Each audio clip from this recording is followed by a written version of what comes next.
It was one of those slow Tuesday afternoons when time seemed to drag its feet.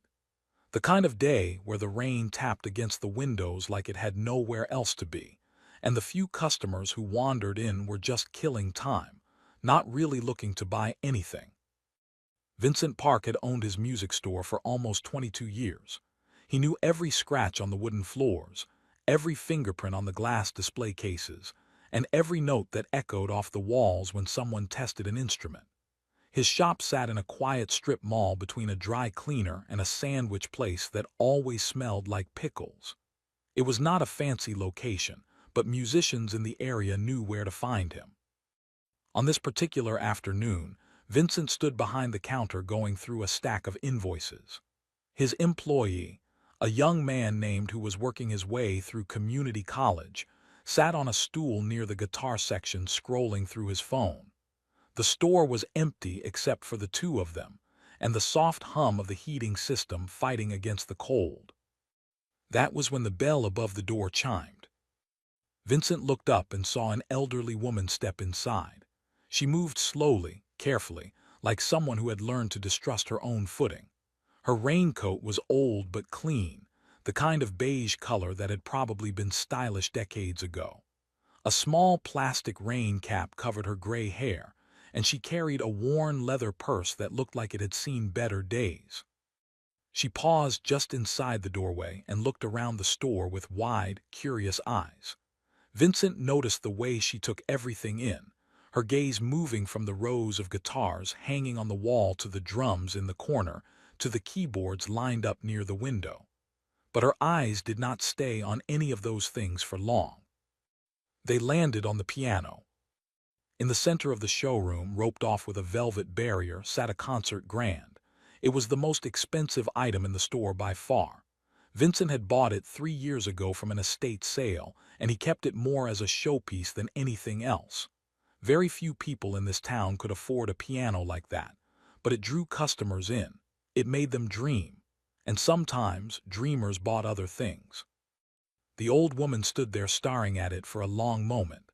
Then she walked toward the counter, her wet shoes squeaking slightly on the floor. Vincent put on his customer service smile. "Good afternoon. Can I help you with something?" She reached the counter and set her purse down. Up close, he could see her face more clearly. She had kind eyes, the sort that crinkled at the corners even when she was not smiling. Her skin was lined with age, her cheeks a little hollow, but there was something sharp in her expression, something that said she was paying attention to everything around her. "I was hoping," she said, her voice soft but steady, "that I might play your piano." Vincent blinked. He glanced over at then back at her. "The grand piano." "Yes," she nodded. "Just for a few minutes, 15 maybe. I will be very careful with it."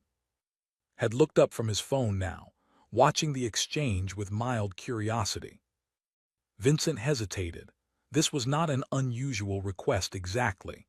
People asked to try instruments all the time, but that was different. It was not some keyboard you could bang on and walk away from. It was a serious instrument worth more than most cars. He had a policy about it. Serious buyers only. He studied the woman again. Her coat was faded. Her shoes were scuffed. She did not look like someone who had $100,000 sitting in her bank account waiting to be spent on a piano. "I am sorry," he said, keeping his voice polite. "That piano is really just for display, and for customers who are looking to make a purchase. Maybe I could show you some of our digital keyboards. We have some very nice ones that are perfect for home use." The woman did not seem offended. She just looked at him with those patient eyes and shook her head slightly. "I do not want to buy anything," she said. "I just want to play. It has been a very long time since I have played a piano like that one." Vincent felt a small flicker of irritation. He had work to do, invoices to sort, a delivery to schedule. He did not have time to babysit someone who wanted to treat his most valuable item like a toy. "Ma'am, I appreciate you coming in, but I really cannot let just anyone sit down at that instrument. I hope you understand." She tilted her head slightly, as if considering his words. Then she said, What if I promise not to touch the keys too hard? I have very gentle hands. Let out a small snort from across the room, quickly disguising it as a cough. Vincent shot him a look, then turned back to the woman. It is not about how hard you touch the keys, he said. It is just store policy. That piano requires special care. The woman nodded slowly. She did not argue. She did not raise her voice or demand to speak to a manager. She simply stood there for a moment, looking past Vincent toward the— I understand, she said quietly. Policies are important. Something about the way she said it made Vincent feel a little guilty. He could not explain why. She was just a stranger, an old woman who had wandered in from the rain with an odd request. He had every right to say no. It was his store, his piano, his rules. But there was something in her eyes, a kind of longing that he recognized. He had seen it before in young musicians who could not afford the instruments they dreamed of owning. He had seen it in parents who wanted to give their children something they never had themselves. It was the look of someone standing on the outside of a window, watching something beautiful they could not reach. The woman picked up her purse and turned to leave. Vincent sighed. Wait. She stopped and looked back at him. He rubbed the back of his neck, already regretting what he was about to say. 15 minutes, that is all, and if any customers come in who want to look at the piano, you will need to step aside. Deal. A small smile spread across her face. It changed her whole appearance, made her look younger somehow, like the years had lifted just a little. Deal, she said. Vincent walked over to and unhooked the velvet rope. He pulled out the bench and gestured for her to sit. Watched from his stool, still holding his phone. He had the look of someone expecting entertainment, the kind of quiet amusement people get when they think they are about to witness something awkward. The old woman removed her raincoat and folded it neatly over the back of a nearby chair. Underneath, she wore a simple gray sweater and dark slacks, nothing fancy, nothing that suggested she had any business sitting at a concert grand piano. She lowered herself onto the bench slowly, adjusting her position with small, careful movements. Her hands came to rest on her lap, and she sat there for a moment, very still, just looking at the keys. Vincent crossed his arms and leaned against a display case. He figured he would give her a few minutes to plunk out a simple tune, maybe a nursery rhyme or a half-remembered song from her youth. Then she would thank him, put her coat back on, and leave. That would be the end of it. He had no idea what was about to happen. The old woman closed her eyes. She took a slow, deep breath, and then she raised her hands above the keys. The first note hit the air like a heartbeat. It was soft, almost hesitant, as if the piano itself was waking up from a long sleep. Vincent watched from his spot by the display case, arms still crossed, expecting the usual clumsy sounds that came when untrained hands touched expensive keys. But then came the second note, and the third, and suddenly the notes were not separate anymore. They were flowing together like water finding its path down a mountain, picking up speed, gathering strength. Vincent felt his arms slowly uncross and fall to his sides. The old woman was playing Chopin. He recognized it after a few bars. It was the Ballade No. 1 in G minor, one of the most difficult and emotionally demanding pieces in the classical piano repertoire. He had heard it performed once at a concert hall in the city years ago, played by a young prodigy who had trained since childhood. This woman played it better. Her fingers moved across the keys with a kind of grace that did not seem possible for someone her age. They danced and leaped and struck with precision, drawing out sounds that filled every corner of the store. The music swelled and softened, built and retreated, like a conversation between joy and sorrow that had been going on for centuries. Vincent realized his mouth was hanging open. He closed it. Had put down his phone. He sat on his stool completely still, his eyes wide, staring at the old woman like she had just pulled a rabbit out of a hat, except this was not a magic trick. This was something else entirely. This was real. The melody climbed higher, each note ringing out pure and clear. Then it tumbled down into the lower registers, deep and rich, before rising again. The woman's body swayed gently with the rhythm, not dramatically, but naturally, the way a tree bends with the wind. Her eyes remained closed. Her face held an expression that Vincent could only describe as peace. He had seen countless people play instruments in his store over the years, beginners fumbling through their first scales, teenagers showing off riffs they learned from the internet, professionals testing gear before a gig, but he had never seen anything like this. This was not someone playing a piano. This was someone speaking through it. The music poured out of her like it had been trapped inside for years, waiting for this moment to escape. Every phrase told a story. Every pause held weight. Vincent found himself holding his breath during the quiet parts, afraid that even the sound of his breathing might disturb something sacred. A minute passed, then two, then five. The piece moved through its movements, shifting from tender to turbulent and back again. At one point, the woman's hands flew across the keys so fast that Vincent could barely track them. At another, she held a single note so long and so gently that it seemed to float in the air like a feather refusing to fall. Stood up from his stool without realizing he had done it. He took a few steps closer, then stopped, as if approaching a wild animal he did not want to scare away. Vincent glanced toward the front window. The rain had slowed to a drizzle, and he could see a couple walking past on the sidewalk. They paused, turned their heads toward the store, and then stepped closer to the glass. One of them cupped their hands around their eyes to peer inside. The music had traveled through the walls. The door chimed as the couple pushed it open and stepped inside. They did not browse. They did not look at the guitars or the drums or the keyboards. They simply stood near the entrance and listened, their faces soft with wonder. Vincent did not ask them if they needed help. He did not even acknowledge them. He just stood there, caught in the same spell. The old woman transitioned from Chopin into something else. It took Vincent a moment to recognize it. The Prelude in C-sharp minor, another piece that demanded everything from a pianist, both technically and emotionally. She played it like it was a memory she was reliving, something personal and painful and beautiful all at once. More people appeared at the door. A man from the sandwich shop next door, still wearing his apron. A woman carrying a bag of dry cleaning who must have come from the other side. A teenage boy who had been skateboarding in the parking lot.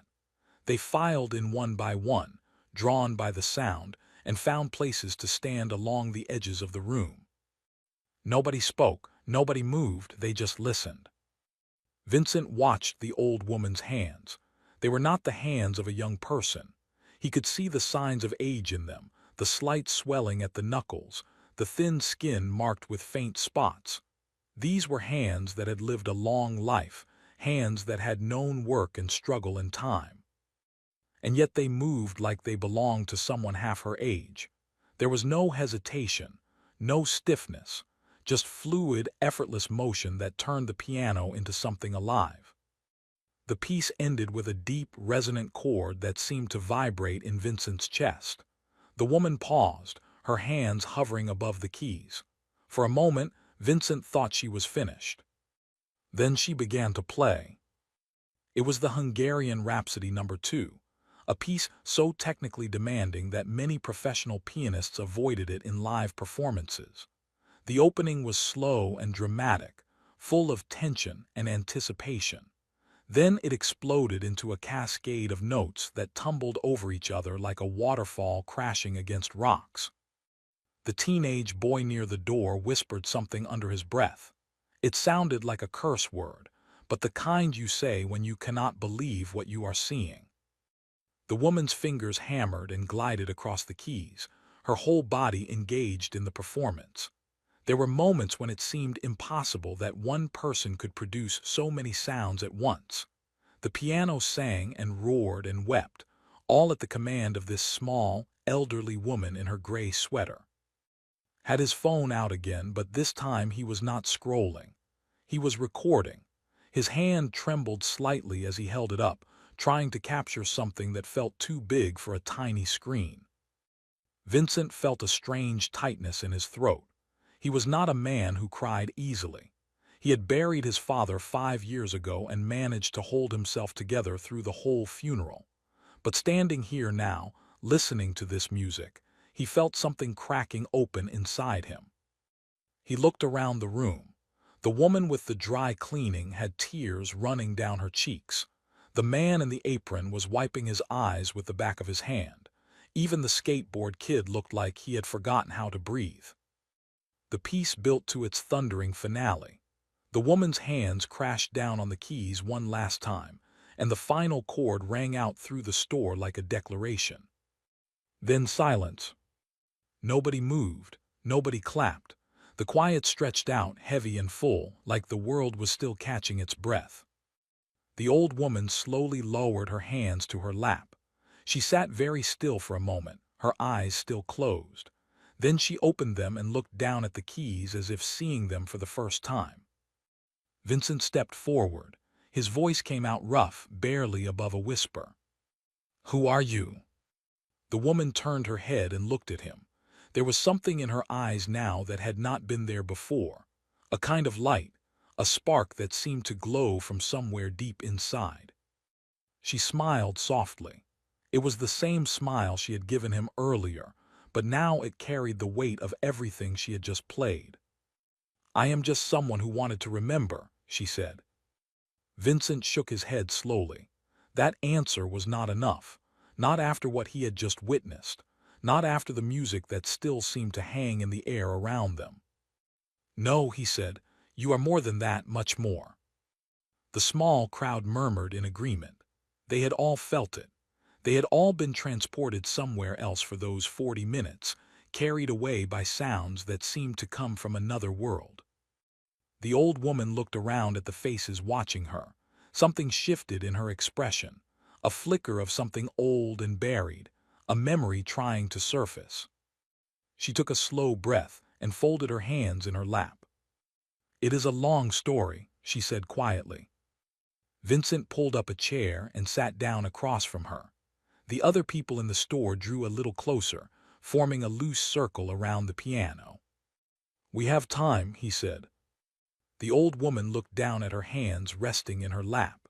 She turned them over slowly, studying her palms like she was reading a map of her own life. "My name is Helen," she said. "Helen Winters, though that was not always my name." She paused and the room stayed silent. The rain had stopped outside, but nobody noticed. Nobody was thinking about the weather anymore. "I was born in a small town in Poland," she continued. "A place you have probably never heard of. My father was a carpenter. My mother cleaned houses for wealthy families. We did not have much, but we had music." She smiled at the memory, her eyes growing distant. "There was an old piano in our church. It was out of tune and missing 2 keys, but to me it was the most beautiful thing in the world. I would sneak in after school and play for hours. The priest would find me there when he came to lock up for the night. He never scolded me. He just sat in the back pew and listened." Vincent leaned forward in his chair. The others in the store had settled into stillness, some leaning against walls, others sitting on the floor. They were all watching Helen like children gathered around a grandmother telling a bedtime story. "When I was 9 years old," Helen said, "a woman came to our town. She was a music teacher from the city, traveling through the countryside looking for students. Someone told her about the little girl who played piano in the church." Helen's voice softened. "She listened to me play for 5 minutes. Then she told my parents that I had a gift. She said it would be a crime to let it go to waste. She offered to take me to the city, to train me, to give me a chance at something bigger than our little town could offer." The woman with the dry cleaning shifted her weight, clutching the plastic bag against her chest like a comfort blanket. "My mother cried for 3 days," Helen said. "But she let me go. She knew it was the right thing. She knew I was meant for something else." Helen looked up at the ceiling, blinking slowly. "I trained for years, Every day, 8 hours, sometimes more. My teacher was strict. She demanded perfection. She would make me play the same passage 100 times until my fingers ached and my eyes burned. But I loved it. I loved every moment. The piano was not just an instrument to me. It was my voice. It was the only way I knew how to say the things I felt inside. She brought her gaze back down and looked at the people around her. By the time I was 17, I was performing in concert halls. Small ones at first, then bigger ones. I traveled across Europe, Paris, Vienna, Berlin. I played for audiences who wore diamonds and furs. I played for people who had never heard classical music before and wept when they heard it for the first time. Lowered his phone slowly. He had stopped recording at some point, too caught up in the story to remember why he had started. I fell in love, Helen said, and her voice changed. It became lighter, warmer, like sunlight breaking through clouds. He was a conductor. We met at a performance in London. He was 20 years older than me and had the kindest eyes I had ever seen. She laughed softly, a small sound that seemed to surprise even her. He proposed to me on a bridge over the Thames. It was raining, and he did not have an umbrella, and his suit was completely soaked. He looked ridiculous. I said yes before he even finished asking. The teenage boy near the door smiled. It was a small, private smile, the kind you give when you hear something that makes you believe in things you thought were only in movies. We were married for 12 years, Helen said. The happiest years of my life. Conducted orchestras all over the world, and I performed with them. We were a team. We traveled together, worked together, dreamed together. Her smile faded slowly, like a candle flame shrinking. Then my hands started to hurt. The room seemed to grow heavier. Vincent felt it in his chest, a pressure that had nothing to do with the air. It started small, Helen said. A little stiffness in the mornings, some aching after long rehearsals. I ignored it. I told myself it was nothing, but it got worse. The pain spread to my wrists, my knuckles, my fingers. Some days I could barely hold a cup of coffee. She held up her hands and looked at them again. The doctors told me it was rheumatoid arthritis. They said it would get worse over time. They said there was no cure. They told me I should prepare myself for the possibility that I might not be able to play anymore. The woman with the dry cleaning let out a small sound, something between a gasp and a sigh. I did not believe them, Helen said. I refused to believe them. I kept performing. I pushed through the pain. I wrapped my hands in warm towels before every concert and took pills that made me dizzy, begged me to slow down, to rest, to take care of myself. But I could not stop. The music was all I knew. Without it, I did not know who I was. She closed her eyes for a moment. The last concert I ever played was in Rome. I was 43 years old. Halfway through the second movement of a sonata, my right hand seized up. The fingers just stopped working. I tried to keep going, but the notes came out wrong, broken, like a bird trying to fly with a wounded wing. Vincent felt a sharp pain in his own chest. He did not know this woman. He had met her less than an hour ago, but he felt her loss like it was his own. I walked off the stage, Helen said quietly. Was waiting for me in the wings. He held me while I cried. I told him I was sorry. He told me I had nothing to be sorry for. He said I had given the world more beauty than most people could dream of. She opened her eyes and looked at Vincent. We moved to America after that. Had a job offer with a symphony here. I thought maybe a change would help. A new place. A new start. But I could not escape what I had lost. Every time I saw a piano, it reminded me of everything I could no longer do. She pressed her lips together tightly. So I stopped looking at them. I gave away my piano. I did not listen to classical music anymore. I closed that door and tried to forget it had ever been open. The man in the apron from the sandwich shop wiped his eyes with his sleeve. He did not seem embarrassed about it. Nobody in the room would have judged him. Passed away 6 years ago, Helen said. Heart attack, very sudden. One morning he was there, and by evening he was gone. Her voice did not break, but there was a tremor in it now, a fragility that had not been there before. After he died, I felt like I had lost everything. My husband, my music, my purpose. I spent years just going through the motions, waking up, eating, sleeping, waiting for my own time to come. She looked down at the piano keys beside her. But last month something changed. My doctor put me on a new medication, an injection once a week. She said it might help with the inflammation. I did not expect much. I had tried so many treatments over the years. None of them worked. A faint smile returned to her face. But this one was different. After a few weeks, the swelling in my hands went down. The stiffness eased. I woke up one morning and my fingers felt lighter than they had in decades. She lifted her hands and flexed them slowly. This morning I woke up and I knew. I could feel it in my bones. Something had changed. I had to find out if it was real. I had to know if I could still play. She turned and looked at the beside her, running her fingers gently along the edge of the keys. So I got dressed, I walked out into the rain, and I found this place. Vincent sat back in his chair. He did not know what to say. He was not sure there were any words that could match what he had just heard. Helen looked at him with those kind, crinkled eyes. "Thank you," she said softly, "for letting me remember who I used to be." Vincent shook his head slowly. His voice came out thick with emotion. "No," he said, "thank you for reminding all of us what music is supposed to feel like." The room stayed quiet for a long moment. Then, from somewhere near the back, someone started to clap.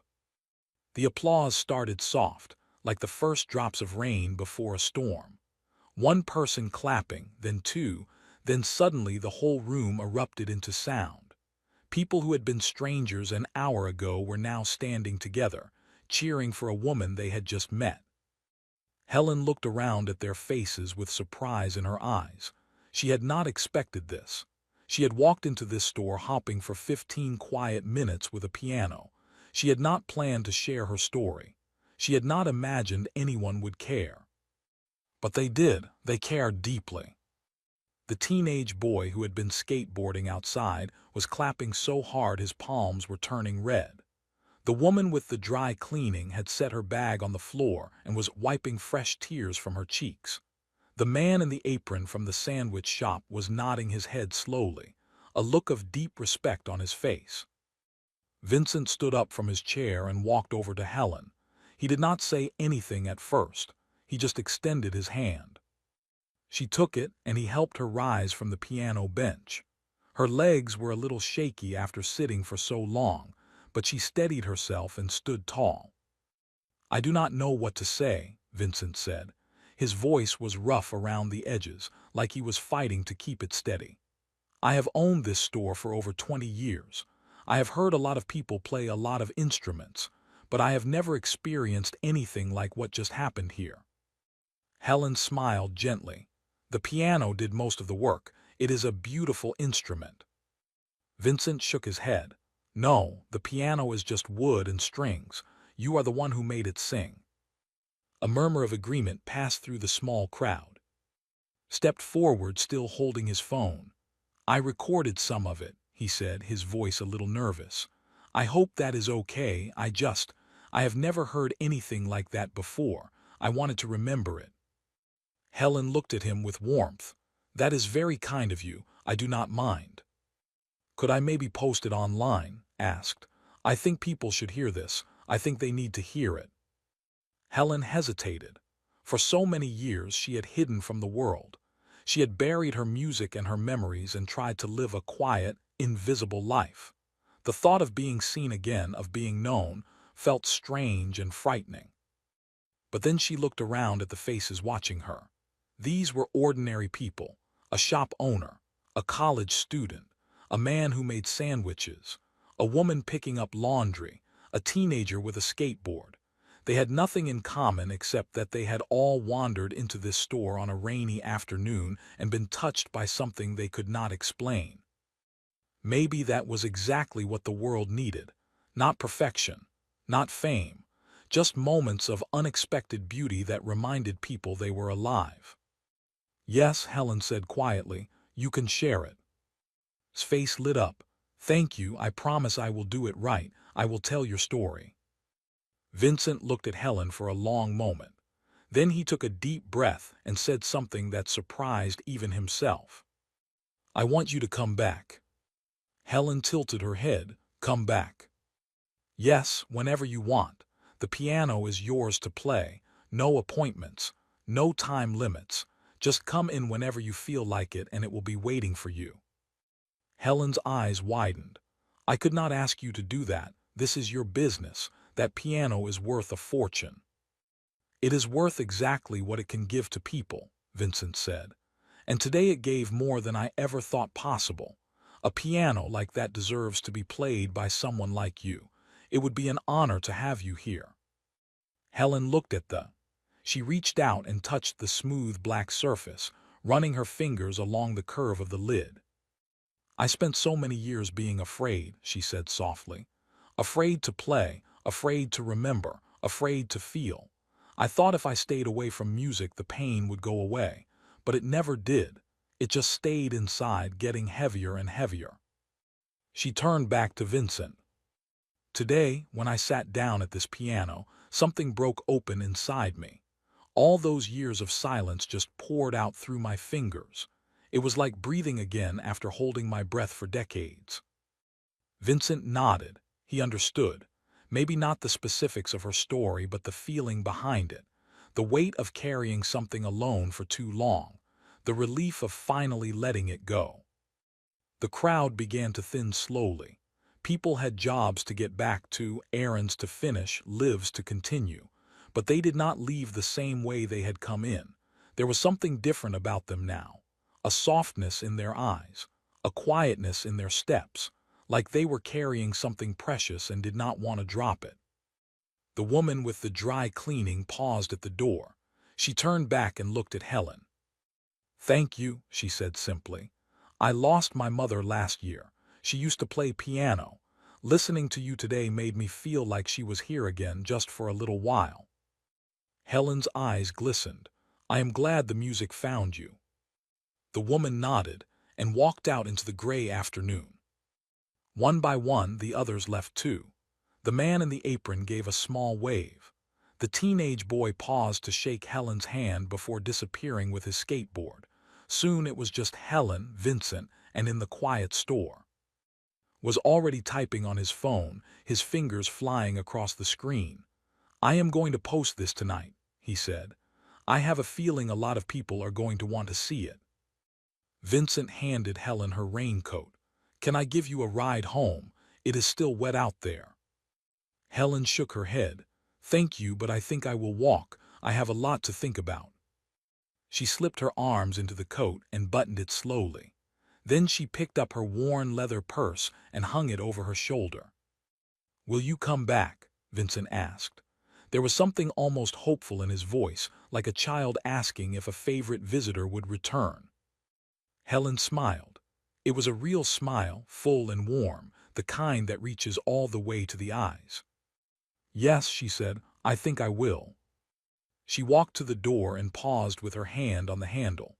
She looked back at the one more time, its black surface gleaming under the store lights. You know, she said, for 30 years I told myself that part of my life was over. I thought the music had left me and would never come back, but maybe it was always there, waiting. Maybe I just needed to find the courage to reach for it again. Vincent nodded. Sometimes the things we think we have lost are just waiting for us to come back to them. Helen pushed open the door. The cool air rushed in, carrying the smell of rain and wet pavement. She stepped outside and started walking down the sidewalk, her small figure disappearing into the gray mist. Vincent watched her go until he could not see her anymore. Then he turned back to the store and looked at the sitting in the center of the room. For 22 years, that piano had been a showpiece, a beautiful object to admire but not to touch, a symbol of something out of reach. Now it felt different, it felt alive. Looked up from his phone. You okay, boss? Vincent nodded slowly. Yeah, I am better than okay. He walked over to the piano and rested his hand on the bench where Helen had sat. He could almost feel the warmth she had left behind. She is going to come back, he said quietly. And when she does, I think something special is going to happen. He did not know how right he was. That night posted the video online. By morning, it had been viewed 10,000 times. By the end of the week, it had reached over 2 million. The world was about to meet Helen Winters. The video spread like wildfire. It started on social media, shared by friends and family of the people who had been in the store that afternoon. Then music blogs picked it up.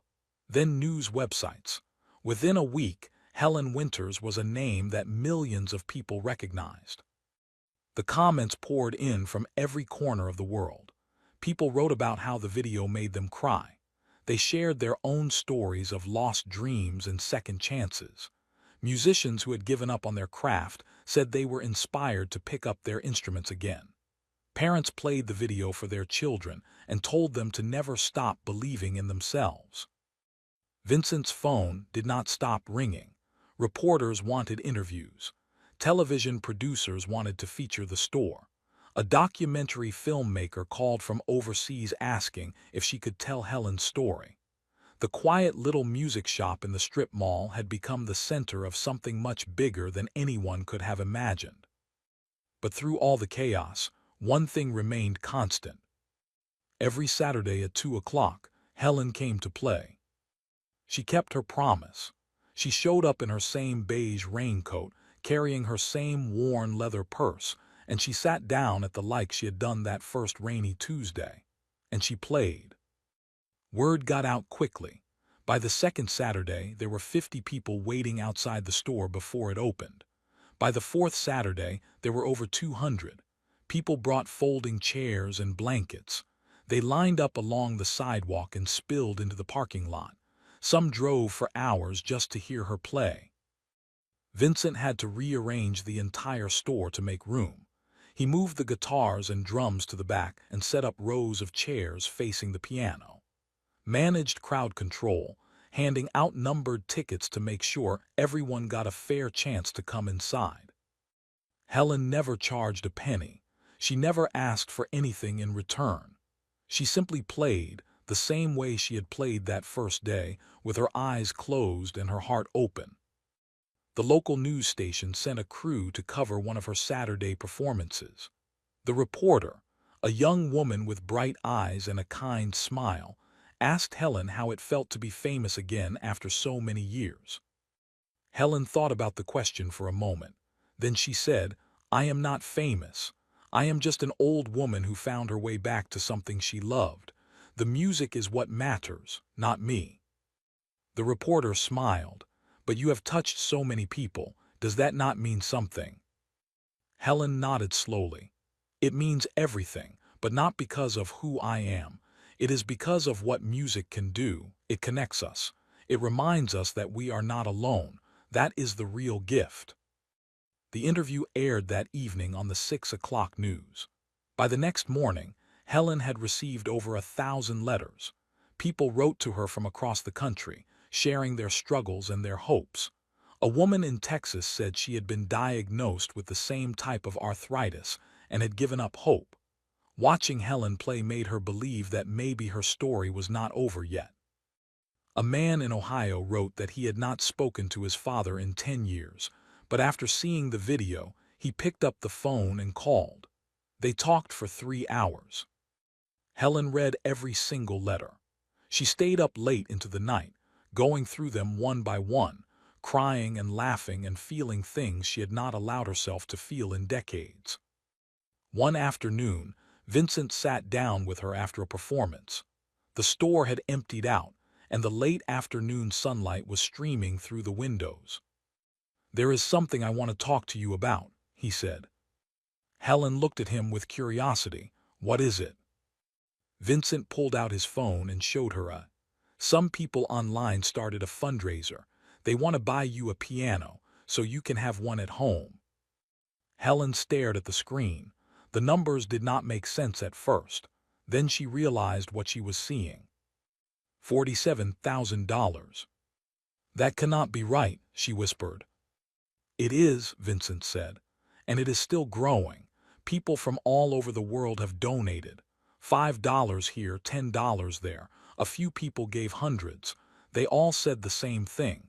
They said your music changed something in them and they wanted to give something back. Helen's hands trembled. She set the phone down on the counter and pressed her palms against her eyes. I do not deserve this, she said, her voice breaking. Vincent reached out and gently touched her shoulder. You do. You gave people something money cannot buy. You gave them hope. You gave them beauty. You reminded them what it feels like to believe in something. Helen lowered her hands and looked at him. Tears were streaming down her face, but she was smiling. Would have loved this, she said softly. He always said music was meant to be shared. He would have been so proud. 2 months later, Helen performed her first official concert in over 30 years. It was held at the Community Theater downtown, a beautiful old building with red velvet seats and golden trim along the balconies. The event sold out in less than an hour. People came from 3 states away just to be there. All the proceeds went to a foundation for arthritis research. Helen insisted on it. She said if her hands could find their way back to the keys, maybe the money could help someone else find their way too. The night of the concert, Vincent sat in the front row, was beside him, still holding his phone, still recording everything. The woman with the dry cleaning was there too, sitting a few rows back. So was the man from the sandwich shop, and the teenage boy with the skateboard, though tonight he had traded his hoodie for a button-down shirt. The lights dimmed, the crowd fell silent, and Helen walked out onto the stage. She looked different tonight. She wore a long black dress that flowed around her ankles and her gray hair was swept up in an elegant twist, but her eyes were the same, kind, warm, full of light. She sat down at the piano, a concert grand even bigger than the one in Vincent's store. She adjusted herself on the bench the way she always did, with those small, careful movements. Then she looked out at the audience. Thank you for being here, she said, her voice clear and steady. I spent many years believing that my story had ended. I thought the music was gone forever, but I was wrong. She paused and smiled. Sometimes the most beautiful chapters come after we think the book is finished. Then she turned to the piano, closed her eyes and began to play. The first notes of Chopin's Ballade No. 1 filled the theater. The same piece she had played that rainy Tuesday in a small music store. But tonight it sounded different, fuller, richer, like it was being played not just by her hands but by everything she had lived through, every joy, every loss, every moment of doubt and every spark of hope. The audience sat motionless, barely breathing. Some were crying before the first minute had passed. Others simply stared, caught in the spell of something they could not name. Vincent watched Helen's hands move across the keys, and he thought about that afternoon when she had walked into his store. He remembered how he had almost turned her away, how he had judged her by her old coat and her worn shoes and her strange request. He had been so wrong, so completely, utterly wrong. The music swelled and soared, filling every corner of the theater. It climbed to the highest notes and sank to the deepest chords. It whispered and roared and sang. And when the final note faded into silence, the audience rose to their feet as one. The applause was deafening. It echoed off the walls and shook the chandeliers. People cheered and cried and held each other. Helen stood and bowed, her hand pressed to her heart. She looked out at the sea of faces and smiled the biggest smile of her life. She had come back. And she was home,